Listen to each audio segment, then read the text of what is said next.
ಬೆಂಗಳೂರಿಗೆ ಸಾಕಷ್ಟು ಸಂಖ್ಯೆಯಲ್ಲಿ ಈಗಾಗಲೇ ಬಾಂಗ್ಲಾದೇಶಿಗರು ಬಂದಿದ್ದಾರೆ. ಬಂದಂತವರು ಇಲ್ಲೇ ಅಕ್ರಮವಾಗಿ ನೆಲೆಸ್ತಾರೆ, ಅಕ್ರಮವಾಗಿ ದಾಖಲೆಗಳನ್ನ ಕೂಡ ಸಿದ್ಧಪಡಿಸಿಕೊಳ್ತಾರೆ, ಜೊತೆಲಿ ಒಂದು ಕೆಲಸ ಮಾಡೋದಕ್ಕೂ ಶುರು ಮಾಡ್ತಾರೆ. ಆದ್ರೆ ಯಾವಾಗ ರಿಪಬ್ಲಿಕ್ ಕನ್ನಡ ಸಮರವನ್ನ ಸಾರ್ತೋ ಇವರ ವಿರುದ್ಧ, ಈ ನುಸುಳುಕೋರರ ವಿರುದ್ಧ, ಆ ಕ್ಷಣದಿಂದ ಈ ಬಾಂಗ್ಲಾದೇಶಿಗರು ಎಸ್ಕೇಪ್ ಆಗಿದ್ದಾರೆ. ರಿಪಬ್ಲಿಕ್ ಕನ್ನಡದಲ್ಲಿ ಡೇರಿಂಗ್ ಇನ್ವೆಸ್ಟಿಗೇಷನ್, ಬಾಂಗ್ಲಾದೇಶಿಗರ ಕರಾಳ ಮುಖ ಬಗೆದಷ್ಟು ಬಯಲಾಗ್ತಾ ಇದೆ. ಯಾವಾಗ ಈ ವರದಿಗಳು ಹೊರಗೆ ಬಿದ್ದುವೋ, ಅವರಿದ್ದಾರೆ ಅನ್ನೋದು ಗೊತ್ತಾಯ್ತು, ಆ ಕ್ಷಣದಿಂದ ಅಲ್ಲಿದ್ದಂತ 2,000-3,000 ಜನ ಇದ್ರು ಅನ್ನುವಂಥದ್ದನ್ನ ಅಲ್ಲೇ ಇದ್ದಂತ ವ್ಯಕ್ತಿ ಹೇಳ್ತಾನೆ, ಸ್ಥಳೀಯ ವ್ಯಕ್ತಿ.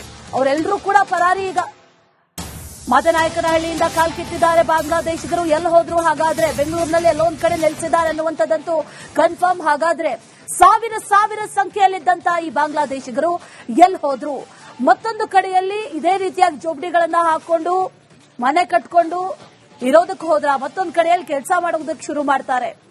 ಬುಡ ಸಮೇತ ಇವರೆಲ್ಲರನ್ನೂ ಕೂಡ ಕಿತ್ತು ಬಾಂಗ್ಲಾದೇಶಕ್ಕೆ ವಾಪಸ್ ಕಳಿಸುವಂತ ಪ್ರಕ್ರಿಯೆಗಳಾಗಬೇಕು. ಸಾವಿರಾರು ಸಂಖ್ಯೆಯಲ್ಲಿ ಆಗಮಿಸಿದ್ದಾರೆ ಈ ವಲಸಿಗರು. ಗೊತ್ತಾಗ್ತಾ ಇದ್ದಂತೆ ಎಲ್ಲರೂ ಕೂಡ ಸದ್ಯಕ್ಕೀಗ ಎಸ್ಕೇಪ್ ಅನ್ನೋ ಮಾಹಿತಿ ಇದೆ.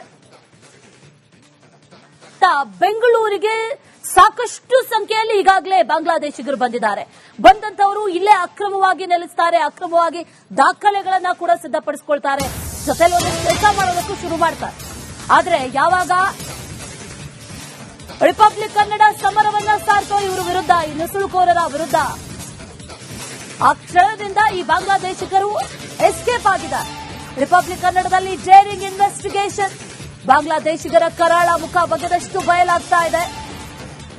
ಯಾವಾಗ ಈ ವರದಿಗಳು ಹೊರಗೆ ಬಿದ್ದುವೋ, ಅವರಿದ್ದಾರೆ ಅನ್ನೋದು ಗೊತ್ತಾಯ್ತು, ಆ ಕ್ಷಣದಿಂದ ಅಲ್ಲಿದ್ದಂತ 2,000-3,000 ಜನ ಇದ್ರು ಅನ್ನುವಂಥದ್ದನ್ನ ಅಲ್ಲೇ ಇದ್ದಂತ ವ್ಯಕ್ತಿ ಹೇಳ್ತಾನೆ, ಸ್ಥಳೀಯ ವ್ಯಕ್ತಿ.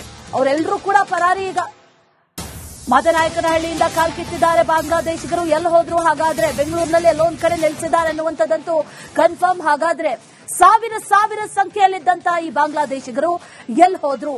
ಮತ್ತೊಂದು ಕಡೆಯಲ್ಲಿ ಇದೇ ರೀತಿಯಾಗಿ ಜೋಬಡಿಗಳನ್ನ ಹಾಕೊಂಡು ಮನೆ ಕಟ್ಕೊಂಡು ಇರೋದಕ್ಕೆ ಹೋದ್ರ, ಮತ್ತೊಂದು ಕಡೆಯಲ್ಲಿ ಕೆಲಸ ಮಾಡೋದಕ್ಕೆ ಶುರು ಮಾಡ್ತಾರೆ.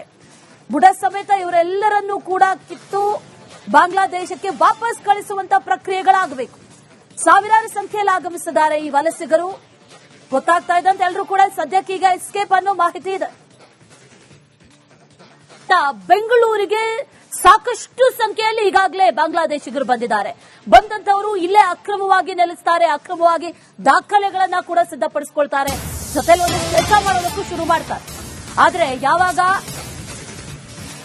ರಿಪಬ್ಲಿಕ್ ಕನ್ನಡ ಸಮರವನ್ನ ಸಾರ್ತೋ ಇವರ ವಿರುದ್ಧ, ಈ ನುಸುಳುಕೋರರ ವಿರುದ್ಧ, ಆ ಕ್ಷಣದಿಂದ ಈ ಬಾಂಗ್ಲಾದೇಶಿಗರು ಎಸ್ಕೇಪ್ ಆಗಿದ್ದಾರೆ. ರಿಪಬ್ಲಿಕ್ ಕನ್ನಡದಲ್ಲಿ ಡೇರಿಂಗ್ ಇನ್ವೆಸ್ಟಿಗೇಷನ್, ಬಾಂಗ್ಲಾದೇಶಿಗರ ಕರಾಳ ಮುಖ ಬಗೆದಷ್ಟು ಬಯಲಾಗ್ತಾ ಇದೆ. ಯಾವಾಗ ಈ ವರದಿಗಳು ಹೊರಗೆ ಬಿದ್ದುವೋ, ಅವರಿದ್ದಾರೆ ಅನ್ನೋದು ಗೊತ್ತಾಯ್ತು, ಆ ಕ್ಷಣದಿಂದ ಅಲ್ಲಿದ್ದಂತ 2,000-3,000 ಜನ ಇದ್ರು ಅನ್ನುವಂಥದ್ದನ್ನ ಅಲ್ಲೇ ಇದ್ದಂತ ವ್ಯಕ್ತಿ ಹೇಳ್ತಾನೆ, ಸ್ಥಳೀಯ ವ್ಯಕ್ತಿ. ಅವರೆಲ್ಲರೂ ಕೂಡ ಪರಾರಿ. ಈಗ ಮಾದನಾಯಕನಹಳ್ಳಿಯಿಂದ ಕಾಲ್ಕಿತ್ತಿದ್ದಾರೆ ಬಾಂಗ್ಲಾದೇಶಿಗರು. ಎಲ್ಲಿ ಹೋದ್ರು? ಹಾಗಾದ್ರೆ ಬೆಂಗಳೂರಿನಲ್ಲಿ ಎಲ್ಲೊಂದ್ ಕಡೆ ನೆಲೆಸಿದ್ದಾರೆ ಅನ್ನುವಂಥದ್ದಂತೂ ಕನ್ಫರ್ಮ್. ಹಾಗಾದ್ರೆ ಸಾವಿರ ಸಂಖ್ಯೆಯಲ್ಲಿದ್ದಂತ ಈ ಬಾಂಗ್ಲಾದೇಶಿಗರು ಎಲ್ಲಿ ಹೋದ್ರು?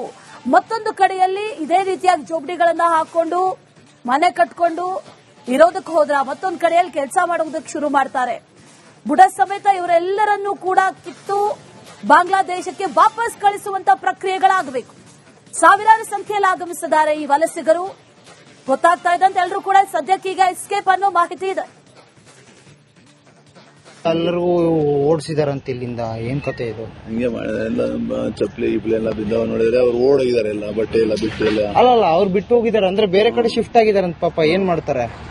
ಅವ್ರು ಒಬ್ರಾದ್ರೂ ಸಿಕ್ಕರೆ ಏನೋ ನಾವು ಮಾಹಿತಿ ಕೇಳ್ಬೋದು, ಒಬ್ರು ಸಿಗ್ಲಿಲ್ಲ ಅಂದ್ರೆ ಏನು ಮಾಹಿತಿ. ನಾವು ಹೆಲ್ಪ್ ಮಾಡ್ಬೇಕಂತ ಇದ್ದವ್ರಿಗೆ ಕೆಲವರು ಬೇರೆ ಬೇರೆ ಕಡೆ ದುಡ್ಡು ಪೋಲ್ ಮಾಡ್ತಾರೆ ಸರ್.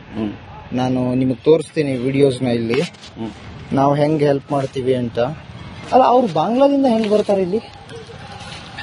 ಏನಿಲ್ಲ, ಬರೋದಂದ್ರೆ ಕೆಲಸ ಕರೆದಿರ್ತಾರೆ ಅಷ್ಟೇ. ಅವರು ಕಾಂಟ್ರಾಕ್ಟರ್ಸ್ ಅವರು ಇಲ್ಲಿ ಕಾಂಟ್ರಾಕ್ಟ್ ಕೆಲಸ ಇರ್ತಾರಲ್ಲ, ಅವ್ರಿಗೆ ಲಿಂಕ್ ಇರ್ತದೆ. ಈಗ ಅವ್ರು ಏನಪ್ಪಾ ಅಂದ್ರೆ ಒಂದ್ ಲೇಬರ್ಗೆ ಇಷ್ಟ ಅಂತ ಕಮಿಷನ್ ಇರ್ತದೆ.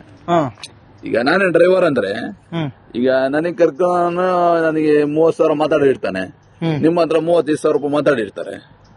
ಇವ್ರಿಗೆ ಈಗ ಹಂಗೆ ಅವ್ರ ಅಷ್ಟೊಂದು ಇಲ್ಲ ಅವ್ರ ಸಂಬಳ.